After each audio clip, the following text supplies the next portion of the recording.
I don't see anybody joining yet. I'm assuming you've let them in. I am going to wait about, oh, here we go. Joining. Wonderful. Welcome, everyone. Welcome. Thank you for joining us.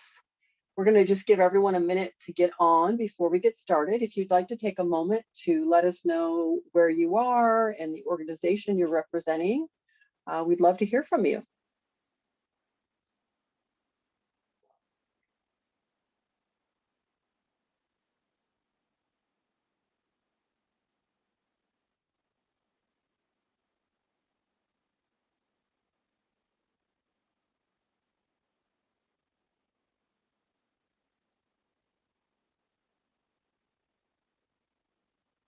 Welcome, Cambria Center for the Arts.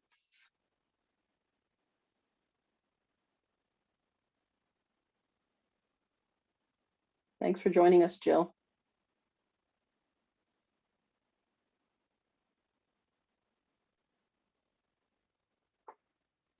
Welcome, everyone. Hello, and thank you for joining us. We'll be walking through the California Venues grant application and its guidelines for nonprofit and for-profit organizations. The information provided will be available on our website and can be found in the California Venues Program and Application Guide. Before we get started, I'm going to invite Eduardo Robles from Californians for the Arts to take care of our technical details for this webinar and our land acknowledgement. Welcome, Eduardo. Hi, thank you, Tara. Closed captioning is being provided solely for the convenience of our viewers. Captions are visually displayed over the video, which benefits people who are deaf and hard of hearing, and anyone who cannot hear the audio due to noisy environments. If you would like to disable this feature, at the bottom right-hand side of the Zoom window, there is the live transcript button. Please click this button, then select Hide Subtitle to close the closed captions. This webinar is being recorded. For those that are unable to attend a live webinar or need to refer to content while completing their application, partner sites have made similar recordings available for your reference.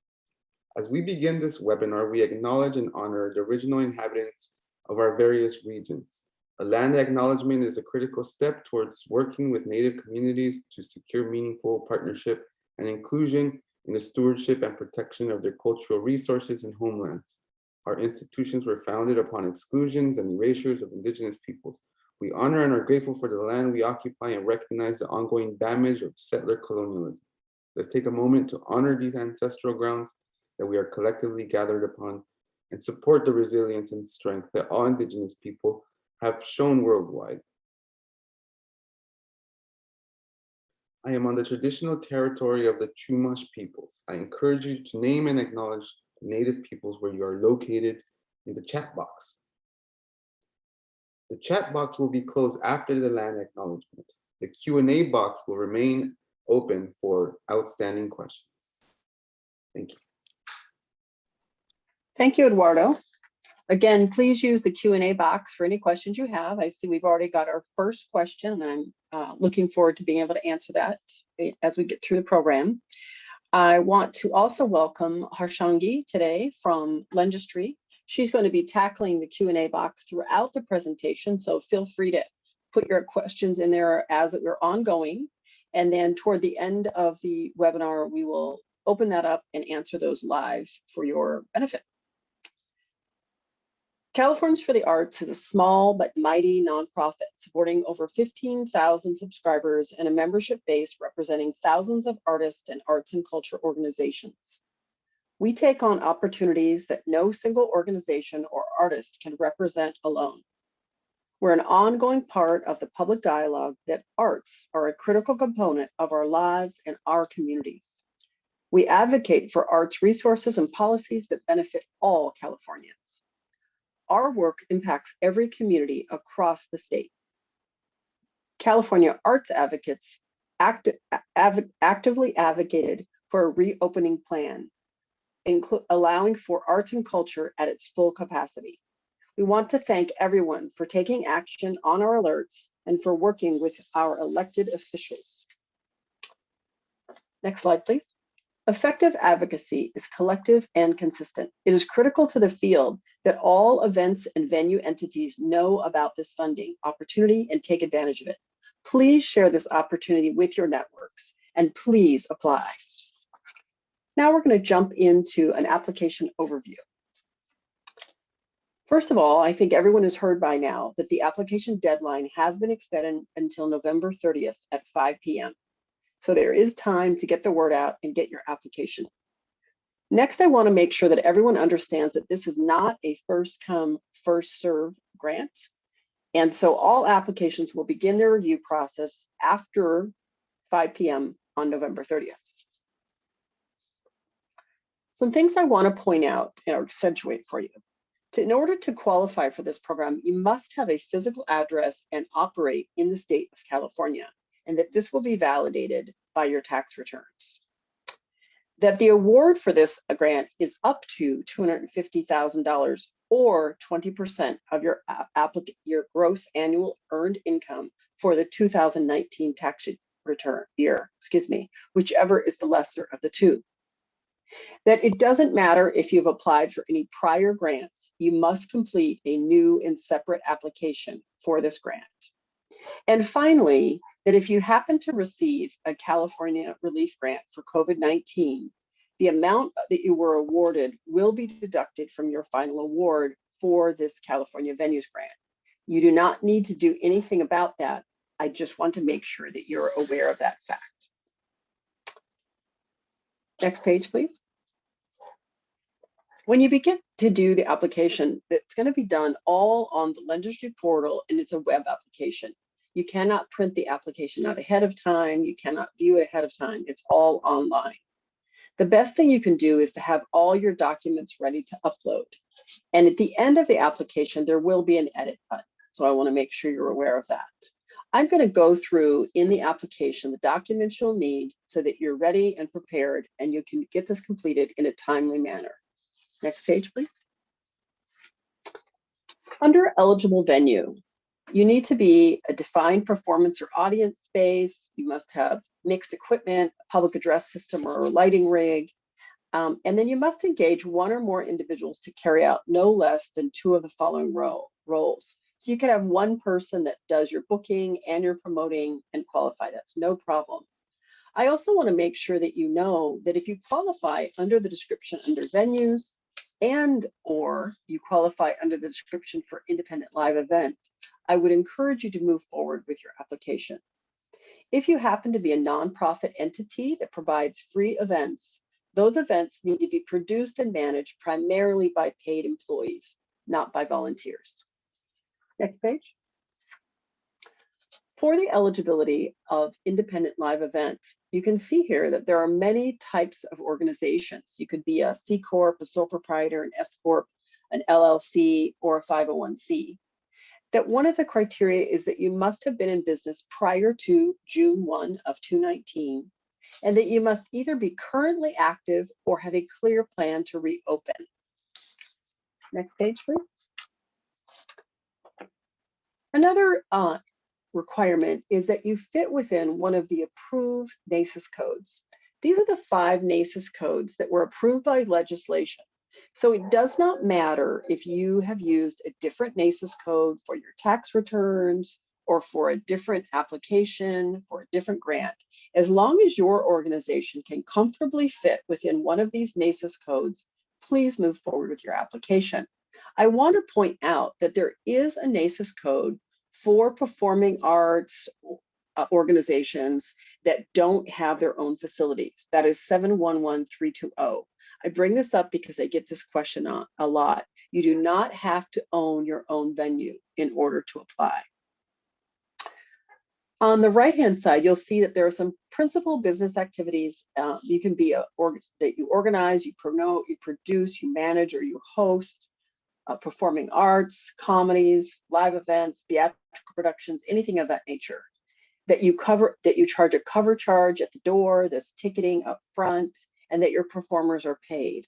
We do get a lot of questions about this, and if you have any questions at all, please feel free to reach out to me, either email or phone, and I'll have that information for you at the end of the webinar.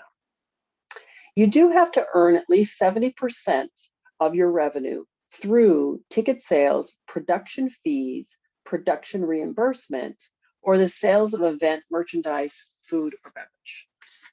Next page, please. Some tips or some points on ineligible businesses.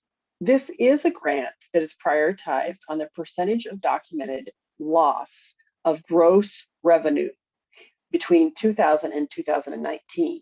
You must be able to demonstrate a 70% or more loss in gross earned revenue between 2019 2020 for calendar year quarters 2, 3, and 4. Now, I get a question about this a lot if you happen to have a different fiscal year that is not a calendar year. All of the answers to this application are based on calendar year. That's in order to make sure that we're comparing all applicants on the same basis.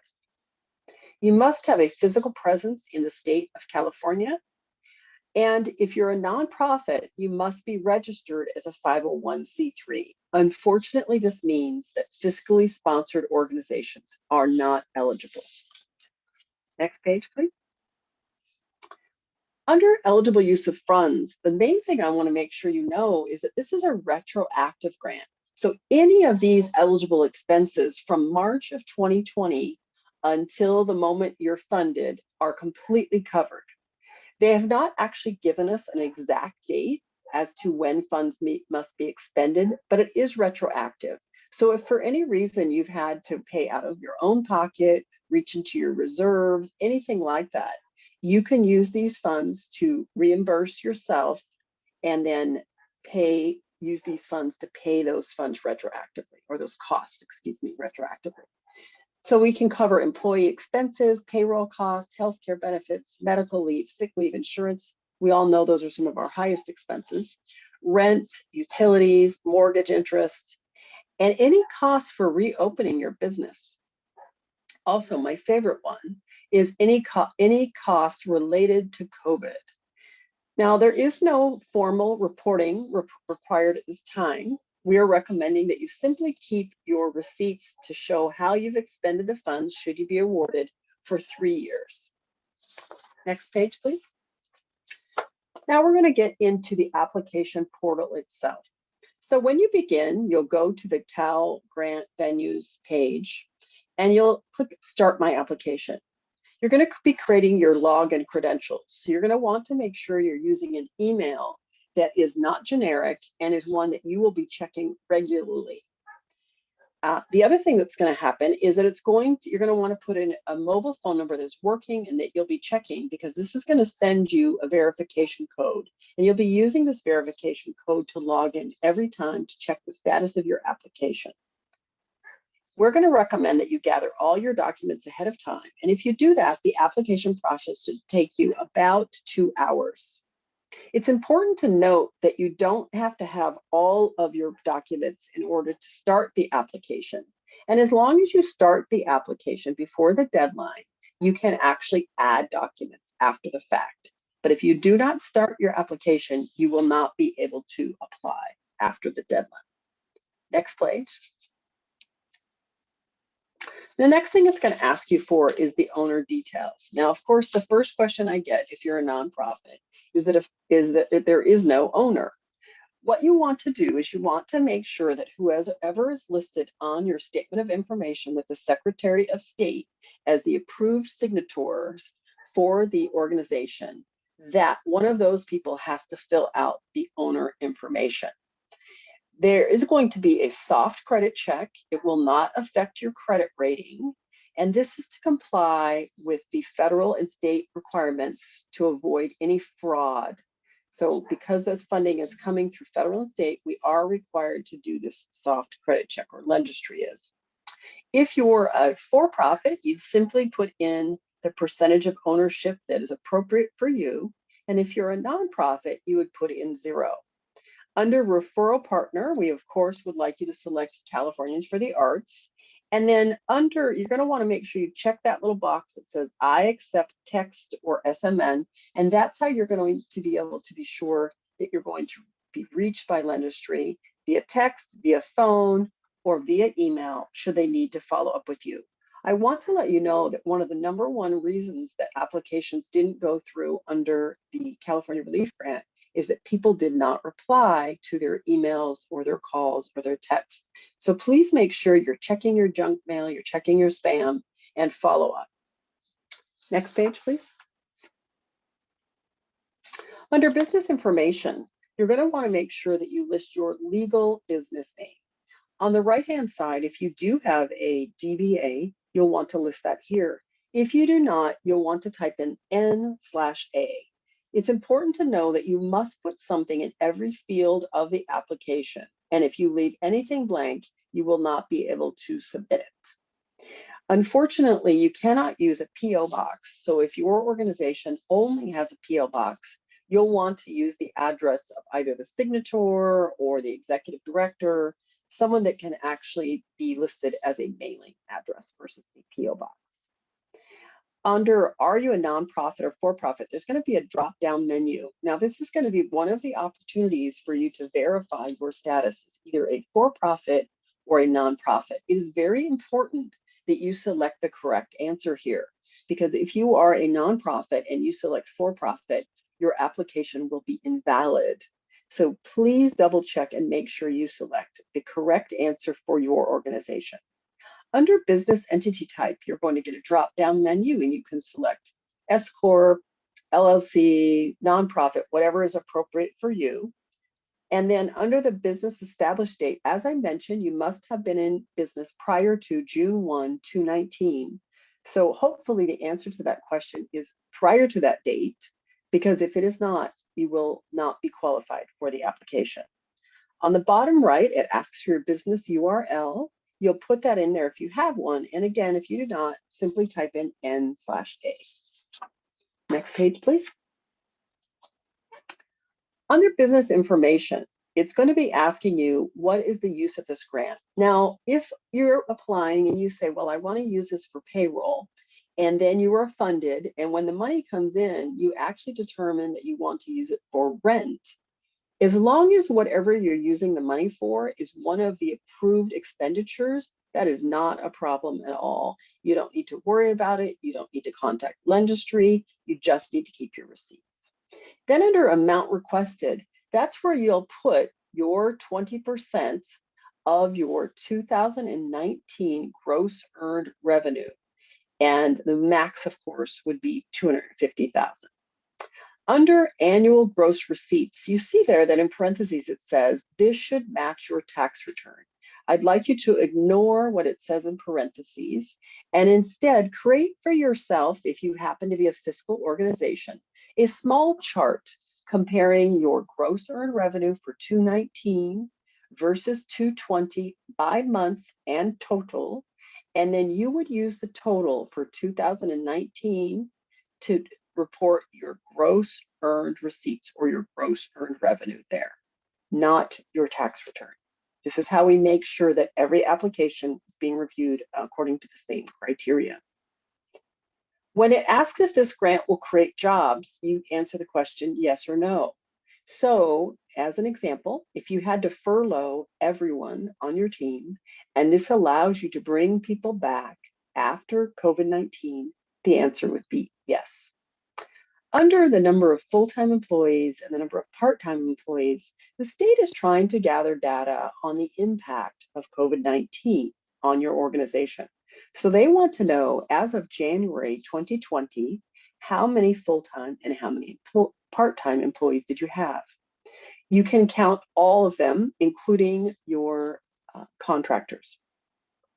Under the number of jobs created and the number of jobs retained, they want to know, as of December 2020, how many jobs were created or how many jobs were retained.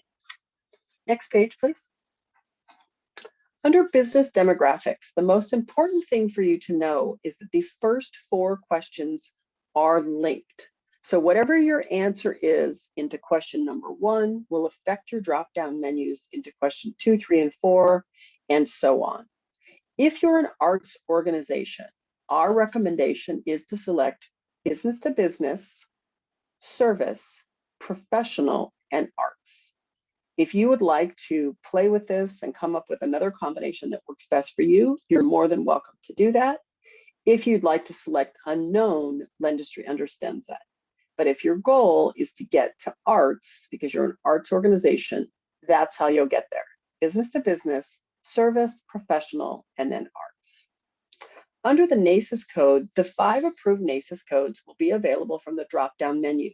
You simply select the NACES code that best applies for your organization. The rest of the questions are demographic. If you're a for-profit organization, you simply answer these questions based on yourself and your ownership.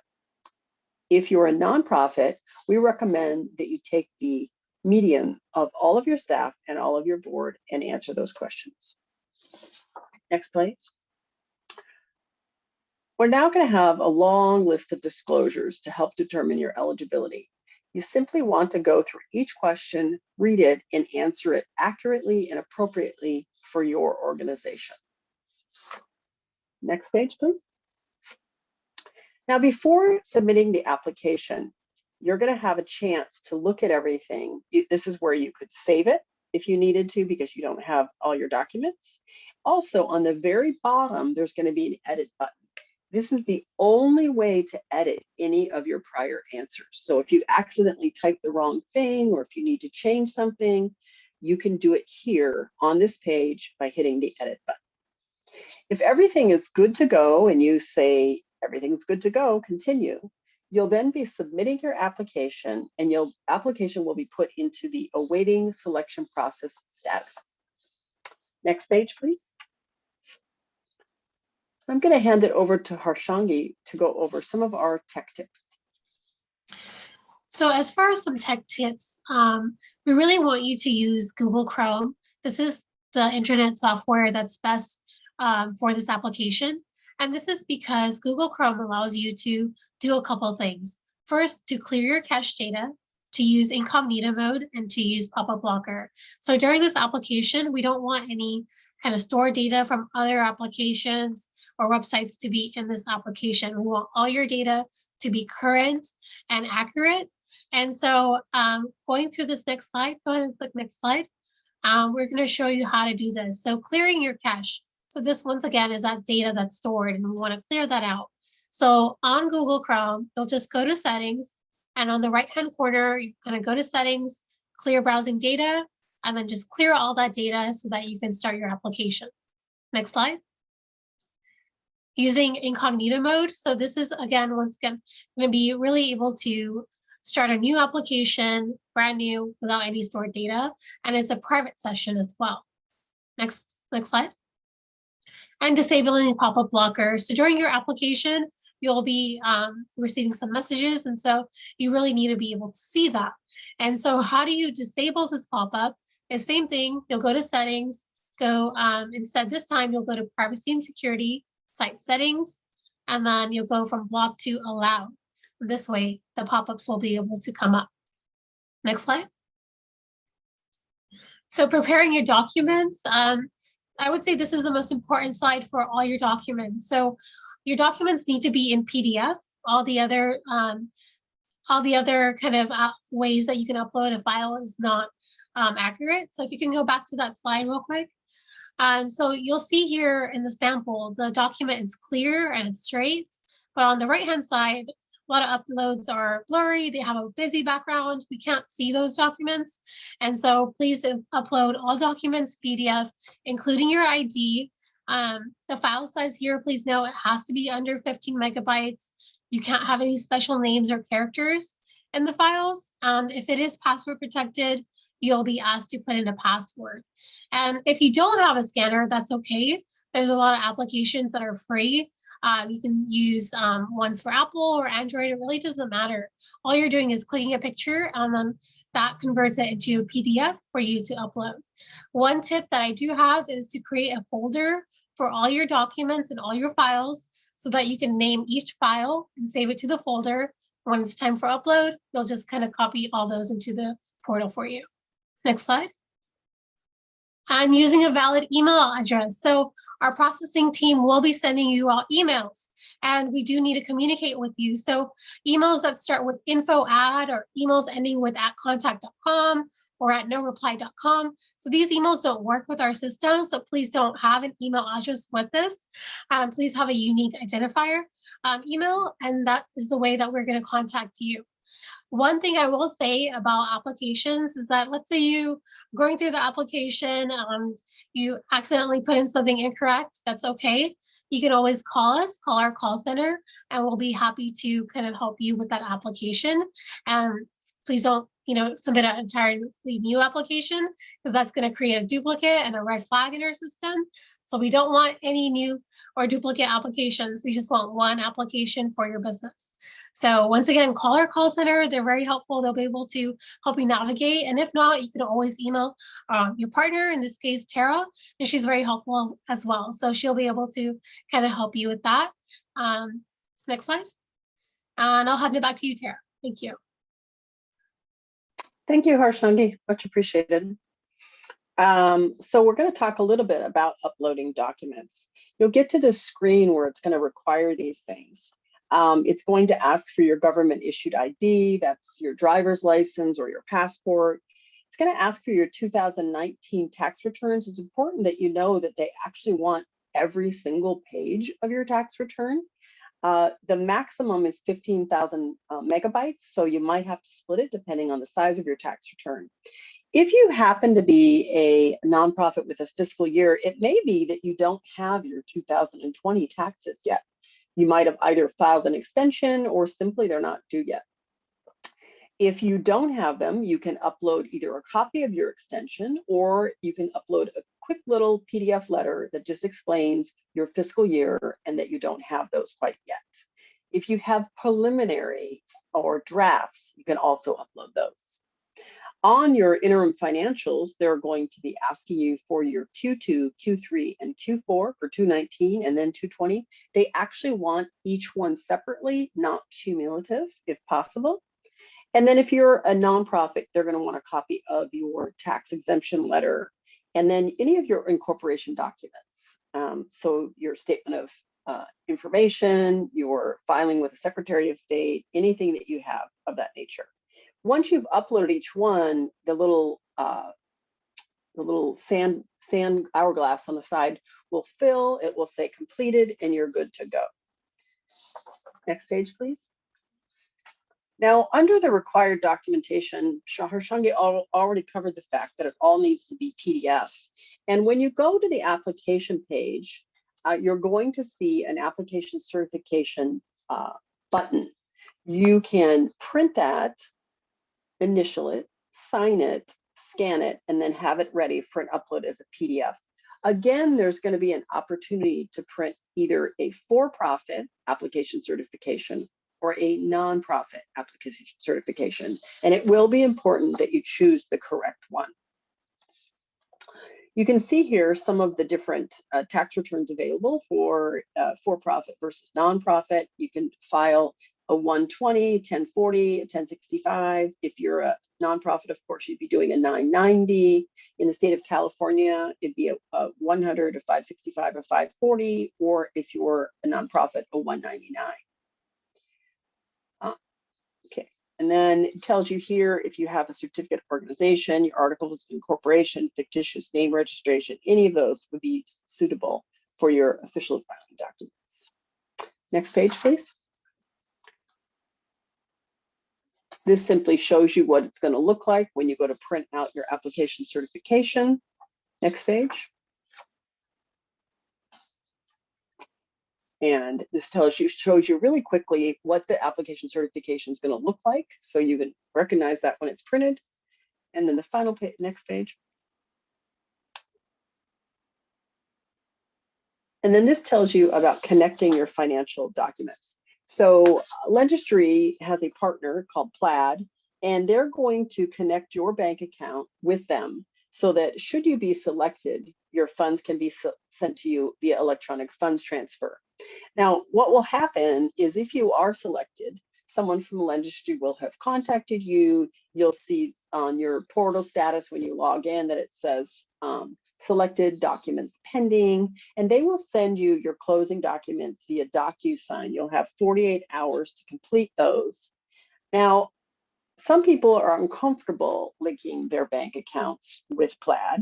And if you're uncomfortable or if your institution isn't listed, there is a workaround. You do have to walk through the steps to get to the workaround, just so you know. And then the step is that you would provide a voided business check, and you can do it that way. Next page, please. I want to point out that you really do need to check your email, your spam, your voicemail, your text, all of these, because that is, again, the #1 reason that people aren't hearing from Lendistry is they aren't replying to the messages they're being sent. So I wanted to let you know that. This just tells you a little bit about the various statuses of your application so that when you go to log in and you check on your portal, you will have an opportunity to see where your application is. If your application says incomplete, it means you need to go back into the application. Most likely you either haven't uploaded something in one of the upload fields, or you have left a field blank. Or the other thing that has come up is that you cannot have spaces in the various fields. So you want to get that done. The common thing is that once you've submitted everything, you'll be in the awaiting selection process.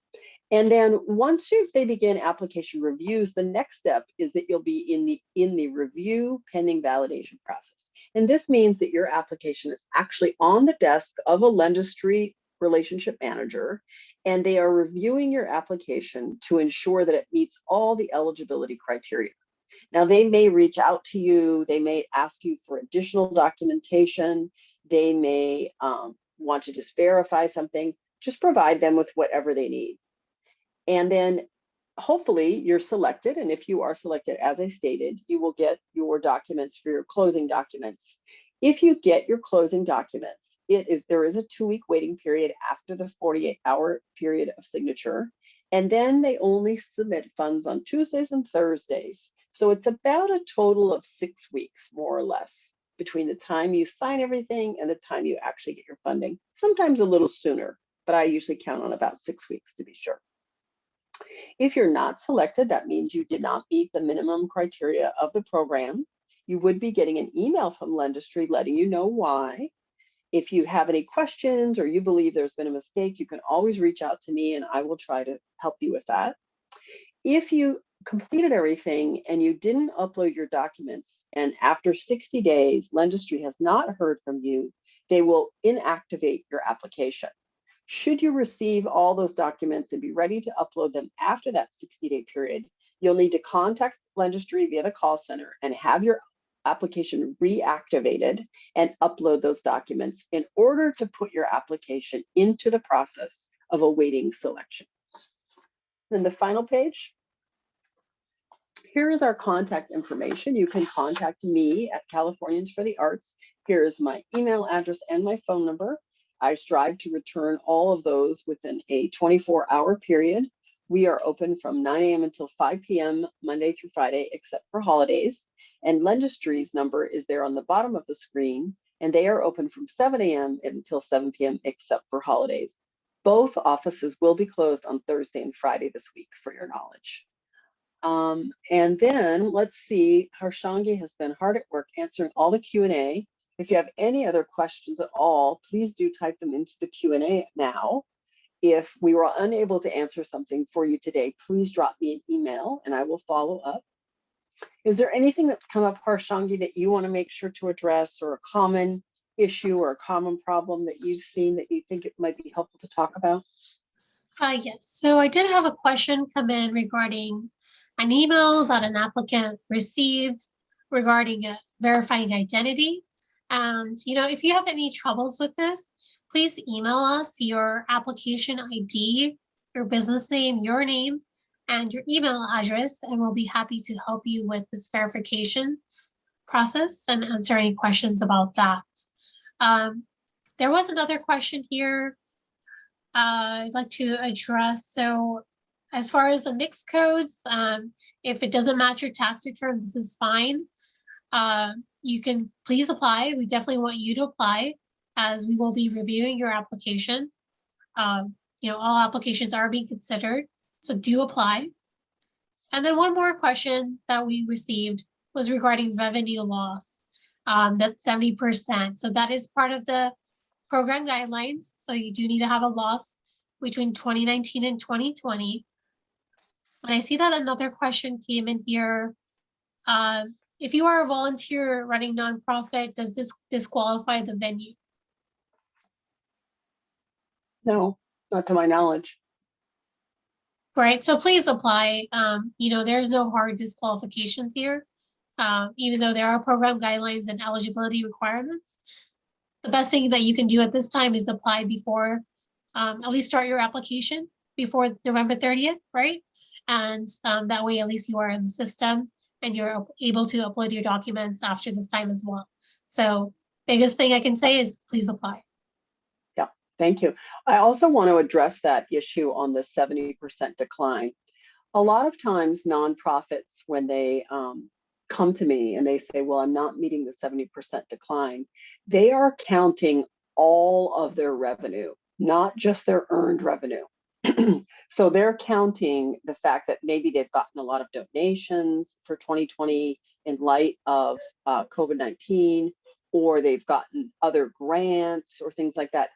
You need to be comparing only earned revenue. And that oftentimes will resolve that 70% issue. So that's an important factor to keep in mind. And I see there is one question that got typed into the chat, which says that our city does not issue business license. We do, however, pay business taxes, and that the county does issue business license. However, they do not issue license to city businesses. As long as you have your city and your state and your federal, your state and your federal taxes, it sounds like the person asking this question might be a sole proprietor. And if that's the case, you should be okay. If I'm not answering this question accurately, please drop me an email, because I'm sure there's an answer to that. As long as you're filing your taxes, you should have a license or something of that nature. And sole proprietors are not required to have business licenses, just so we all know. Any other questions at all? We've got a good 20 minutes more. I'll wait a few more minutes to see if anyone has any other questions. Trying to think if there are any common things that have been coming up for me. I think the most common questions we've addressed already, which are around fiscal year versus calendar year. I want to let you know that the partners, Californians for the Arts, Cal Nonprofits, and NEVA have been working diligently together with Lendistry to get this rectified, so that we're now working on calendar year to the benefit of all applicants. The other thing that was common is the issue of not having access to your 2020 tax return yet. So again, that has been resolved. Those are the main things that have come up. So those have been resolved well. All right. Doesn't look like we have any more questions at this moment. So I want to take this time to thank each of you for attending. I'd like to thank Eduardo and Harshangi. And I'd like to, oh, here's one more coming in, just one second. And I'd also like to thank Lendistry for this, and the state of California for this opportunity for each of our applicants. Let me see what the question is.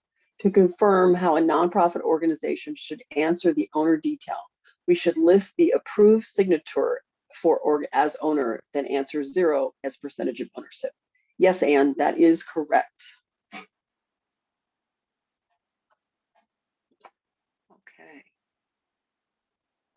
All right. I am going to give everybody 20 minutes of their day back. I'm sure everyone is getting anxious and preparing for a couple of days off and with family. So hopefully you can put that to good use. And this will be up on our webinar on our website before the end of the day. You'll also receive it via email from the illustrious Eduardo. And we'll have one more webinar on Monday, the 29th at 9:30 a.m. So if you know anybody else that could benefit from this, please send it to them. Please let them know. We really want to get all of our applicants in. Thank you.